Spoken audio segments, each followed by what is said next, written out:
Ketika ada anak yang kemudian tidak bisa diatur dan lain sebagainya, yang perlu dilakukan pertama kali adalah evaluasi ke dalam diri.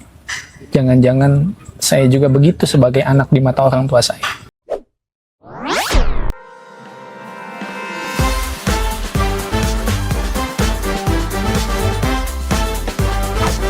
Ustadz, saya kan punya anak kecil nih, Ustadz. Iya. Seringkali anak saya itu kalau kita nasihati atau kita lakukan sesuatu lah, anak saya ini nakal, Ustadz. Apakah itu emang saya dulu senakal itu kah, Ustadz? Iya. Dalam dunia parenting, pengasuhan anak, sebenarnya tidak ada anak yang nakal. Yang ada Orang tuanya nakal? orang tuanya yang belum paham kepada apa yang diinginkan oleh anaknya. Anak itu kan dalam proses perkembangannya itu akalnya bertumbuh, berkembang menjadi lebih sempurna. Kenapa kemudian ada namanya tamyiz, ada fase tamyiz atau baligh. Orang yang sudah sampai atau kemudian dalam bahasa yang lain ada akil, orang yang berakal. Anak-anak yang kecil itu belajar untuk memahami sesuatu. Ketika dia belum paham dan belum memahami apa yang disampaikan orang tuanya, dia kemudian berhenti sejenak atau melakukan ekspresi yang lain. Itu adalah bentuk dia memahami sesuatu yang belum dia pahami. Maka sebagai orang tua, kita harus ingat hadis Kanjeng Nabi. Biru aba'akum taburukum abna'ukum. Yang penting kita sebagai orang tua adalah berbakti kepada orang tua kita yang masih hidup hari ini. Baik yang masih hidup maupun sudah meninggal dunia. Karena sebab akibatnya apa?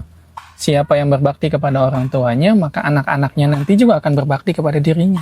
Jadi kalau kita dulu pernah membangkang sama orang tua, besok-besok juga anak kita akan memperlakukan kita seperti itu.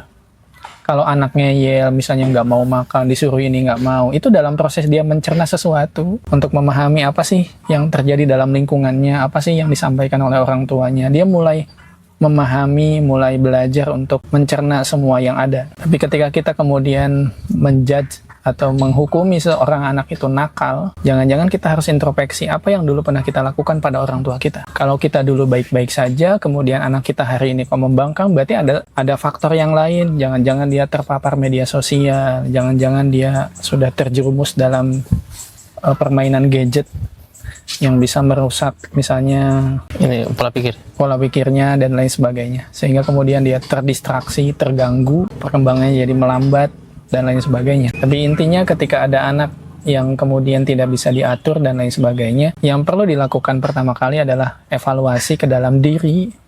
Jangan-jangan saya juga begitu sebagai anak di mata orang tua saya.